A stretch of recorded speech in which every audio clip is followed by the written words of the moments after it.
yeah, that was a general statement that potentially applies to maybe our generation, right? But no longer. I think we're starting to see an enormous burden of mental, physical illness in our teenagers, in our young adults. It's happening earlier and earlier. I'll give you an example, and I'm not implicating glyphosate here. I think there's many environmental triggers here, but there was an experiment where they took a colony of rats, and the first generation of rats were given copious amounts of this horrible pesticide, which is Roundup, okay, in their food. The second generation weren't. They weren't exposed at all, and the third generation weren't either. They were just fed normally. What was really interesting was the second generation was sicker than the generation that had received the Roundup, but the sickest generation was the third generation, okay?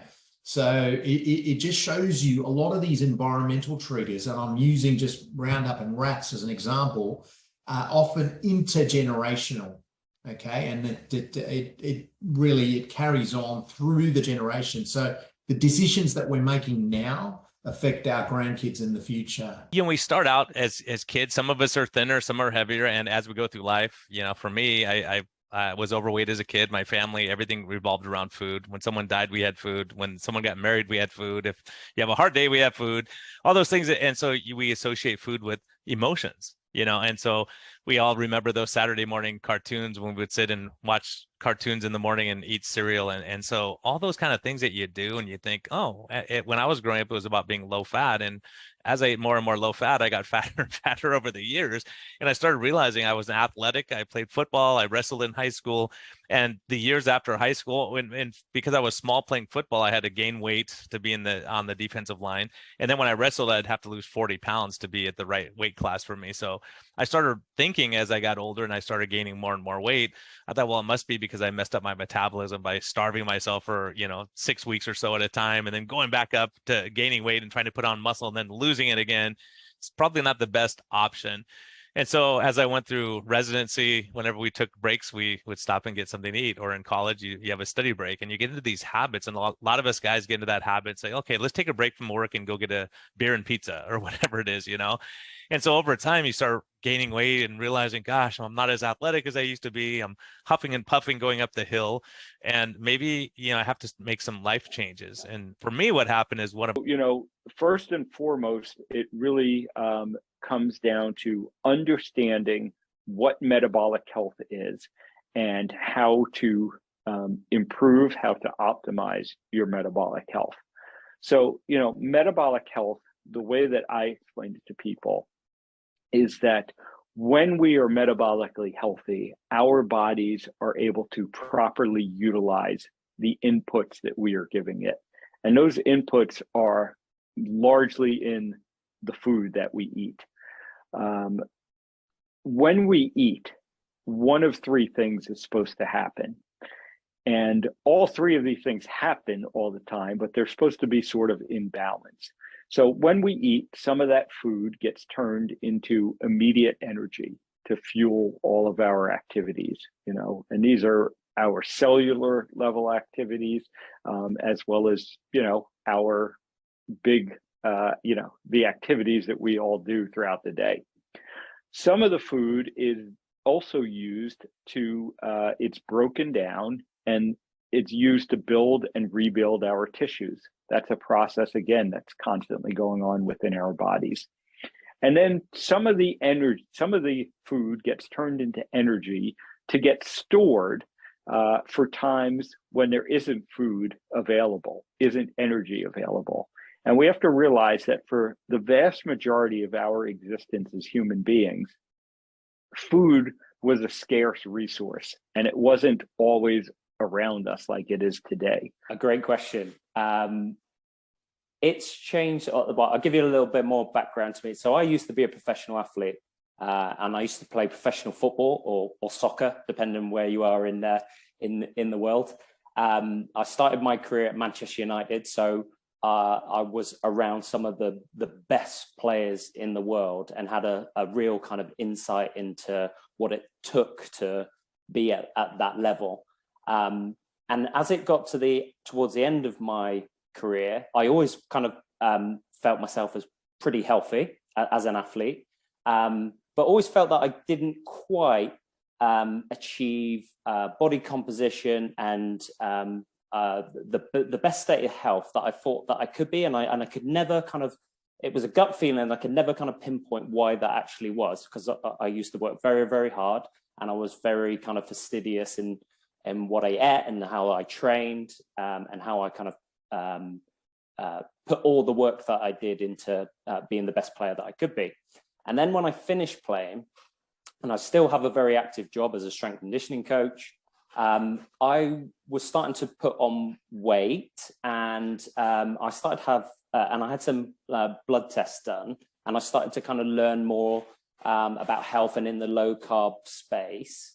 And I started to kind of show signs of insulin resistance and metabolic syndrome, and I couldn't work out why that was the case. So my real interest in health really exploded at that time, to start asking questions of why. And that's when really I think a better understanding of health and what that means, and what we've been taught up until now, especially as an athlete, in terms of how we fuel our body, may not be potentially the best advice. Actually, it's really only been over the last 3 years, Tracy, that I've changed my thinking about health. I'm an eye surgeon, so a very significant part of my work is to deal with the blinding complications of type 2 diabetes, which is a largely avoidable man-made dietary disease. And I've been dealing with this disease now for 30 years. But what I've noticed, particularly over the last few years, is the growth in the number of patients with sight-threatening eye disease due to their diabetes. And this really largely reflects the growth of type 2 diabetes in our society, which is now in the order of 1.8 million people. But it's really just the tip of the iceberg, because the majority of Australian adults, Australian men, are metabolically unhealthy. This is what's driving the chronic disease epidemic in our society. But I never saw it as my role to have the lifestyle discussions, to have the diet discussions with my patients. I always thought that was the GPs, the dietitians, the nutritionists that were having that discussion. And about 3 years ago, really, I think I had an experience with a patient. So what I'm going to do now is I'm going to run through some golden rules for cancer prevention. So something you can take away, regardless of what your individual circumstances are, and hopefully help you lower your risk of getting cancer in the future. So I'm going to give you 10 golden rules, 5 do's and 5 don'ts. So let's start with the don'ts, and we'll get the obvious ones out of the way. So don't smoke, rule number 1. Cigarette smoking is a major cause of cancer, and cigarette smoke actually contains more than 7,000 chemicals, including at least 69 carcinogens. And in Australia, it's one of the leading causes of cancer deaths. So it's actually responsible for over 16,000 cancers. Quitting smoking can help prevent cancer recurrence if you've been diagnosed in the past as well. So it's not just about preventing the first cancer. And not only that, it can cause cancer in pretty much every organ in the body. So everyone thinks about lung cancer, but there are many other tissues and organs that can be affected by cigarette smoke. So one of the things we talk about in building recovery is that abstinence, which is basically the removal of the things that are causing our cravings, as sort of the ticket into the show. And then the recovery is like the show, right? The play, the event that you went to. So you need a ticket to get to the show. But it's a hard ticket, and we understand that it's a hard ticket. So getting the support that you need is so important. And again, we go back to the fact that we don't like to ask for help. I think that asking for help is a superpower, and kind of starting to look at it through the lens that I'm not just asking for help, I'm giving someone else the opportunity to help me. Number of reasons, and for me, it's actually my number one thing. I think it means everything to me. You know, the reason for this is I'm a father of 2, so I have 2 young kids, a 4-year-old and a 2-year-old, and spending quality time with them for me is the most important thing in this life. And I think having my health as, my also being a high priority, it allows me to do that, accurately and being able to enjoy everything I can with my kids. And I want them to also, get the most out of their life. And by me being as healthy as possible, I'm hoping that it's a role model for the kids and they can look up to that for later on and lead these habits. What I'm going to talk to you guys about today is some tips and things about mindset and how you approach your journey that really don't have anything to do with the specific fitness or nutrition aspects of improving your quality of life. It's more about how do you take those basics and keep doing them consistently long-term, because we want this to be a lifestyle, not a short-term fix, right? So often I find that when I'm working with clients, most of what we talk about is not nutrition and is not fitness. The nutrition and the fitness piece is really the easy part.